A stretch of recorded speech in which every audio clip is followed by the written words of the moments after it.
कहानी की शुरुआत में हमें गिलबर्ट को दिखाया जाता है जो कोर्ट में जज के सामने खड़ा है। उसके ऊपर आरोप है उसने एक चेक का फ्रॉड किया है, जिस वजह से जज उसे 1.5 साल की सजा सुनाता है। गिलबर्ट को जेल भेज दिया जाता है, पर अगले 6 महीनों में ही वो जेल से भाग जाता है और यूएस का बॉर्डर क्रॉस करके कनाडा पहुंच जाता है। गिलबर्ट के पास बिल्कुल पैसे नहीं है, इसीलिए उसे जॉब की तलाश है। वो एक आइसक्रीम कार्ट वाले के पास जाता और कहता है कि मुझे जॉब चाहिए।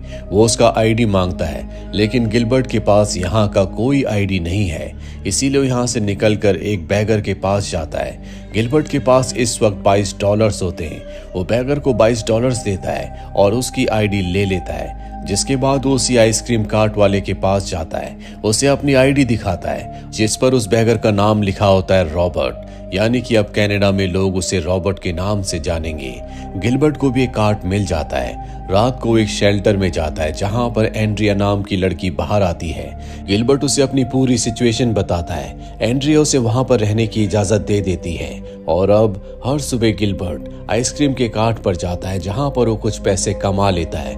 पर एक दिन उसे बताया जाता है कि जिस कंपनी के लिए वो काम करता है वो बैंकरप्ट हो चुकी है, यानी कि उसका जॉब जा चुका है। फ्रस्ट्रेशन में वो पास के एक बार में जाता है, जिसके ओनर का नाम टोनी है, जो बहुत सारे गैर कानूनी काम करता है, पर अब तक पुलिस के पास उसके खिलाफ कोई सबूत नहीं है, इसीलिए पुलिस अक्सर उस पर नजर रखती है। गिलबर्ट इसके बाद यहाँ से निकल जाता है। वो एंड्रिया से मिलता है और कहता है कि मैं तुम्हारे साथ डेट पर जाना चाहता हूँ। एंड्रिया उसके साथ डेट पर जाती है और इस तरह से इनका रिलेशनशिप शुरू हो जाता है। गिलबर्ट एक दिन न्यूज़पेपर पर न्यूज़ पढ़ता है, जिस पर लिखा होता है कि अमेरिका से जितने भी कैदी भागते हैं वो इलीगली बॉर्डर क्रॉस करके कनाडा चले जाते हैं और अब अमेरिकन गवर्नमेंट को उन सब की तलाश है। इस न्यूज़ को पढ़कर गिलबर्ट थोड़ा सा परेशान हो जाता है। वो एंड्रिया के साथ अपनी जिंदगी शुरू करना चाहता है, इसीलिए वो एंड्रिया से कहता है कि मैं 2 दिनों के लिए बाहर जा रहा हूँ और वो वैनकूवर आ जाता है, जहाँ पर वो हर जगह जॉब के लिए इंटरव्यू देता है, लेकिन उसे कहीं जॉब नहीं मिलता। इस बात से वो बहुत ज्यादा फ्रस्ट्रेट हो जाता है। तभी वो देखता है कि एक बैंक के बाहर पैसों की गाड़ी आई है, जो बहुत सारा पैसा बैंक में ट्रांसफर कर रही है। इसके बाद वो एंड्रिया को कॉल करता है। एंड्रिया उसे बताती है कि मैं प्रेग्नेंट हूँ, जो सुनकर वो बहुत ज्यादा खुश हो जाता है और अब वो अपने होने वाले बच्चे के लिए बहुत सारे पैसे कमाना चाहता है। इसीलिए बैंक के अंदर जाता है और बैंक के हर एक हिस्से को बहुत गहराई से ऑब्जर्व करता है। जिसके बाद वो एक शॉप में जाता है, जहाँ पर मेकअप का सामान मिलता है। वो बताता है कि मैं एक एक्टर हूँ, मुझे अपना भेष बदलना है। गिलबर्ट वहां से बहुत सारा सामान लेता है और अगले दिन हम देखते हैं कि गिलबर्ट अपना रूप पूरी तरह से बदलकर बैंक के अंदर पहुंच गया है, जहां वो पूरी कॉन्फिडेंटली बैंक के मैनेजर से मिलता है और उसे कहता है कि मुझे यहाँ पर गवर्नमेंट ने तुम्हारे बैंक की सिक्योरिटी को चेक करने के लिए भेजा है। मैनेजर उसे पूरा बैंक दिखाता है और अब पूरे बैंक को ऑब्जर्व करने के बाद वो सिक्योरिटी रूम में जाता है, जहां पर बहुत सारे मॉनिटर्स होते हैं और उन मॉनिटर्स के थ्रू बैंक में हो रही हर एक एक्टिविटी को बहुत ही बारीकी से ऑब्जर्व किया जा रहा है। साथ ही यहाँ पर गिलबर्ट को सिक्योरिटी ऑफिसर्स की लिस्ट मिल जाती है, जिस लिस्ट को लेकर वो वहां से निकल जाता है और पास के टेलीफोन बूथ से वो सभी को कॉल करके कहता है कि तुम्हें नौकरी से निकाल दिया गया है, कल तुम्हें काम पर आने की कोई जरूरत नहीं है। अगले दिन हम गिलबर्ट को देखते हैं, जो कि एक बार फिर से अपना भेष बदलकर बैंक के अंदर पहुंच गया है। वो कैश काउंटर पर जाता है और एक नोट वो कैश काउंटर पर बैठी लेडी को देता है, जिस पर लिखा होता है कि मेरे पास गन है, अगर तुमने चिल्लाने की कोशिश की तो मैं तुम्हें यहीं पर शूट कर दूंगा। तुम्हारे पास जितने भी पैसे काउंटर में है वो सब के सब एक बैग में रखकर मुझे दे दो। वो लेडी बहुत ज्यादा डर जाती है और जैसा गिलबर्ट कहता है वो वैसा ही करती है। गिलबर्ट सारे पैसे लेकर यहाँ से सीधा एयरपोर्ट आ जाता है, जहाँ पर वो देखता है कि मशीन के अंदर बैग्स को चेक किया जा रहा है और अगर उसने अपने बैग को डाला तो उन्हें पता चल जाएगा कि उसके बैग के अंदर बहुत सारे पैसे हैं, जिससे वो पकड़ा जाएगा। इसीलिए वो कहता है कि मैं वॉशरूम से होकर आता हूँ। वो जल्दी से वॉशरूम के अंदर जाता है और उसके पास जितने पैसे बैग में होते हैं वो अपने कपड़ों के अंदर छुपा लेता है और जब वो चेकिंग के लिए आता है तो उसे पता चलता है कि जिस मशीन के अंदर बैग को रखा जा रहा था वो सामान को स्कैन करने की मशीन नहीं है, बल्कि सामान को शिफ्ट करने की मशीन है। डोमेस्टिक फ्लाइट्स के अंदर किसी भी तरह का कोई स्कैनर नहीं होता। इस बात से गिलबर्ट को बहुत खुशी होती है। जल्दी वो एंड्रिया के पास पहुंच पहुंच जाता है। एंड्रिया से मिलकर आज वो बहुत खुश है और अब जल्दी वो अपने लिए और एंड्रिया के लिए एक नया घर खरीद लेता है। एंड्रिया पूछती है कि तुम्हारे पास इतने पैसे कहां से आए। वो झूठ बोल देता है कि मैंने अपने फैमिली बिजनेस को ज्वाइन कर लिया है। एंड्रिया उसकी बातों पर विश्वास कर लेती है। धीरे धीरे उसके पैसे खत्म होने लगते हैं। उसे एहसास होता है कि जल्दी उसे एक और बैंक रॉबरी करनी होगी, पर यह काम वो अकेला नहीं कर सकता।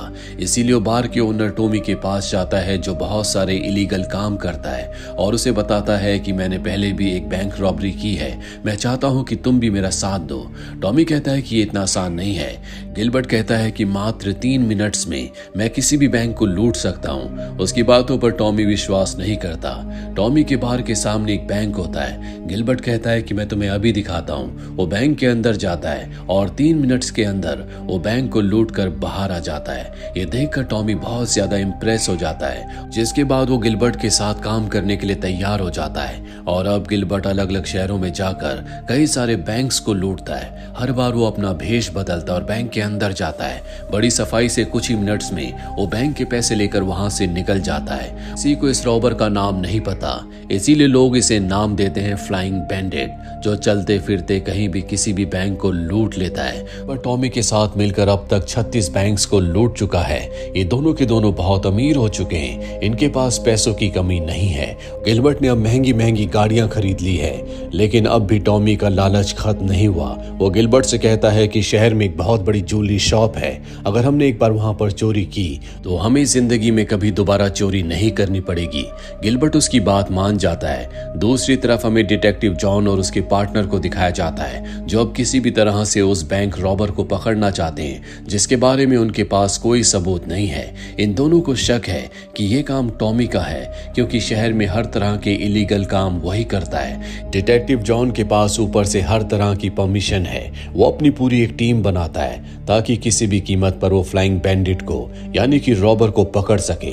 इसीलिए ये टॉमी और उसके लोगों के ऊपर नजर रखना शुरू कर देते हैं। इनके पास कुछ वांटेड लोगों की फोटोज भी होती है, जिसमें हमें गिलबर्ट की फोटो भी दिखती है, पर इनकी नजर उस पर नहीं जाती, क्योंकि किसी को शक नहीं होता कि गिलबर्ट ये काम कर सकता है। वहीं गिलबर्ट जब घर जाता है तो वो देखता है कि उसने घर पर जितने पैसे छुपाए थे वो सब एंड्रिया को मिल चुके हैं। एंड्रिया उससे पूछती है कि ये पैसे तुम कहां से लाए, और अब वो एंड्रिया से झूठ नहीं बोलना चाहता।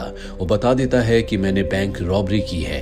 ये सुनकर एंड्रिया हैरान हो जाती है। वो गिलबर्ट से पूछती है क्या तुमने रॉबरी करते हुए किसी को चोट पहुंचाई थी। वो कहता है कि नहीं, मैं कभी किसी को चोट नहीं पहुंचाता, ये मेरे लिए बाएं हाथ का खेल है। अगर तुम चाहो तो मैं तुम्हें रॉबरी करके दिखा सकता हूँ। अगले दिन वो एंड्रिया को लेकर एक बैंक के बाहर जाता है, जहां पर वो गाड़ी से उतरकर सबसे पहले अपना हुलिया बदलता है, जिसके बाद वो बैंक के अंदर जाता है और कुछ ही मिनट्स के बाद वो अपनी गाड़ी में वापस आ जाता है। उसके पास बहुत सारे पैसे हैं। एंड्रिया देख लेती है कि वो इस काम में बहुत ज्यादा माहिर है। एंड्रिया ये देखकर खुश हो जाती है और कहती है कि मुझसे वादा करो, तुम कभी किसी को नुकसान नहीं पहुंचाओगे और जल्दी इस काम को छोड़ दोगे। वो कहता है कि हाँ, मैं तुमसे वादा करता हूँ। वहीं दूसरी तरफ हमें डिटेक्टिव जॉन को दिखाया जाता है, जो टॉमी के बार के बाहर अपने साथी के साथ कार में बैठा हुआ है। दरअसल वो टॉमी के बार पर हमेशा नजर रखता है और तभी गिलबर्ट उसके बार के अंदर जाता है, जहां पर वो टॉमी से मिलता है। टॉमी कहता है कि जल्दी हमें ज्वेलरी शॉप को लूटना होगा। इसके बाद गिलबर्ट वॉशरूम में चला जाता है और अब डिटेक्टिव जॉन भी अंदर आ चुका है, जो खुद भी वॉशरूम में जाता है। तभी वहां पर गिलबर्ट उसके सामने आ जाता है। वो देखता है कि गिलबर्ट जब बार के अंदर आया था तो उसका हुलिया कुछ और था और अब वो पूरी तरह से बदल चुका है। साथ ही उसकी नाक पर सिलिकॉन ग्लू लगा है, जिससे चेहरे पर दूसरी चीजों को चिपकाया जा सकता है। उसे गिलबर्ट पर शक हो जाता है। इसके बाद बाहर वो अपने साथी के पास आता है और कहता है कि आसपास जितनी भी फेस एक्सेसरीज की शॉप्स है, जहां पर चेहरे को बदलने की चीजें मिलती हैं, उन सब का पता करो। वहां पर इन्वेस्टिगेशन करो कि कौन आदमी फ्रिक्वेंटली उनकी शॉप पर आकर चीजें खरीदता है। और अब वो जाता है पुलिस स्टेशन, जहां पर पुलिस ने टॉमी के राइट हैंड को पकड़ा हुआ है। और जब वो उसे टॉर्चर करते हैं तो बता देता है कि आज तक जितनी भी बैंक रॉबरी हुई है वो सब गिलबर्ट ने की है और जल्दी ही वो बहुत बड़ी ज्वेलरी शॉप को लूटने वाले हैं। साथ ही ये उस शॉप तक भी पहुंच जाते हैं जहां से गिलबर्ट अपना चेहरा बदलने के लिए सामान लेता है। दरअसल ये गिलबर्ट के खिलाफ हर एक सबूत को इकट्ठा करना चाहते हैं ताकि उसे सजा दिलवा सके, ये साबित कर सके कि वही रॉबर है। साथ ही इन्हें ये भी पता है कि बहुत जल्दी शहर में किसी बड़ी ज्वेलरी शॉप में चोरी होने वाली है, इसीलिए हर एक ज्वेलरी शॉप के बाहर सिक्योरिटी को बढ़ा दिया जाता है। एक दिन डिटेक्टिव जॉन देखता है कि एक ज्वेलरी शॉप के बाहर वो सीसीटीवी कैमरे को छेड़ रहा है और ये होता है गिलबर्ट, जो अपना भेष बदलकर सीसीटीवी कैमरे को बंद कर रहा है। वो समझ जाता है कि इसी ज्वेलरी शॉप में चोरी होने वाली है। वो गिलबर्ट और उसके साथियों को रंगे हाथों पकड़ना चाहता है, इसीलिए वो उन्हें चोरी करने देता है। गिलबर्ट अपने साथियों के अंदर जाता है जहां पर वो सभी ज्वेलरीज को एक बैग में रखकर वहां से जब निकल रहा होता है तो डिटेक्टिव जॉन उसकी तरफ बढ़ना शुरू कर देता है। गिलबर्ट डिटेक्टिव जॉन को पहचान लेता है और अब वो अपने साथी के साथ यहाँ से भागना शुरू कर देता है, जिसमें उसके साथी की गन वहीं पर गिर जाती है।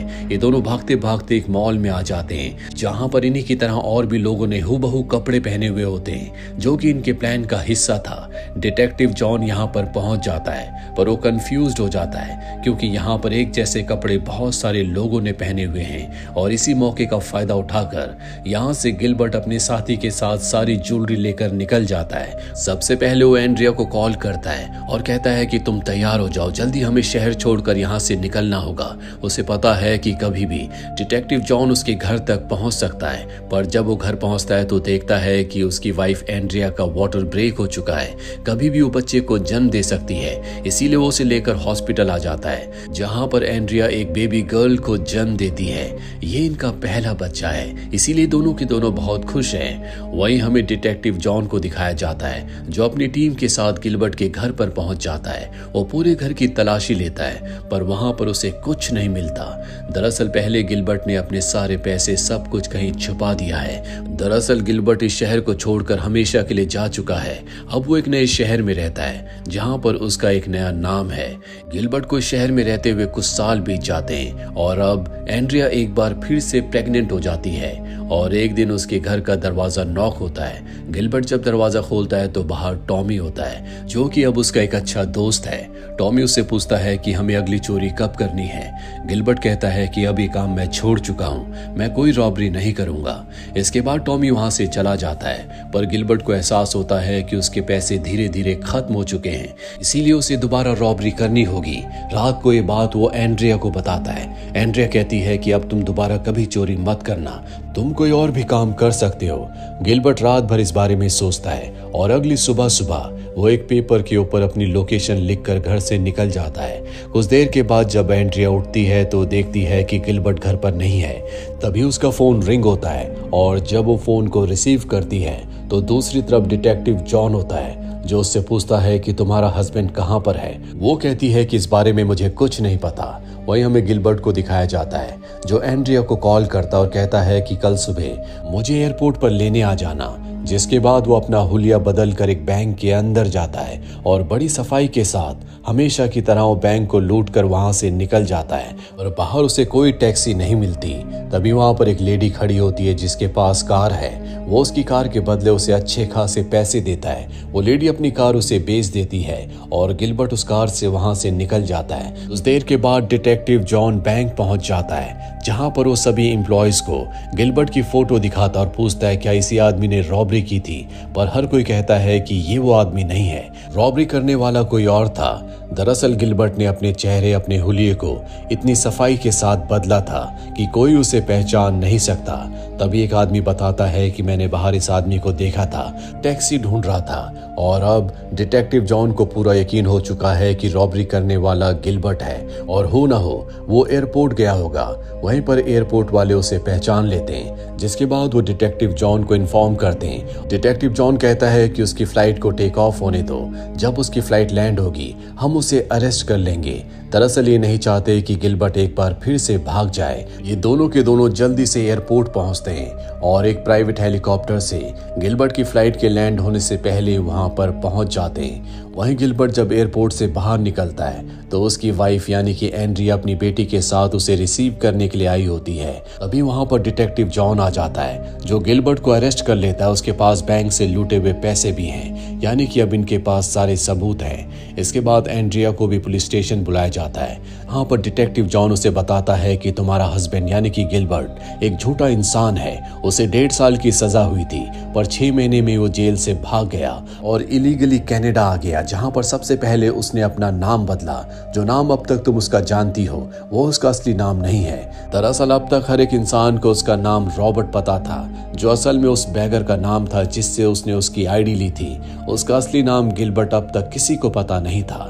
और ये सच्चाई जानने के बाद एंड्रिया को बहुत दुख होता है, क्योंकि अब तक उसने एंड्रिया को भी सच्चाई नहीं बताई थी।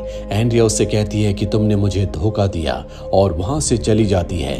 अगले दिन उससे मिलने के लिए टॉमी आता है। टॉमी कहता है कि मुझे माफ कर दो, पुलिस ने मुझे बहुत ज्यादा टॉर्चर किया था और मेरी वजह से ही तुम्हारी लोकेशन का उन्हें पता चला। अगर तुम चाहो तो मेरा नाम भी ले सकते हो, इससे तुम्हारी सजा कम हो जाएगी।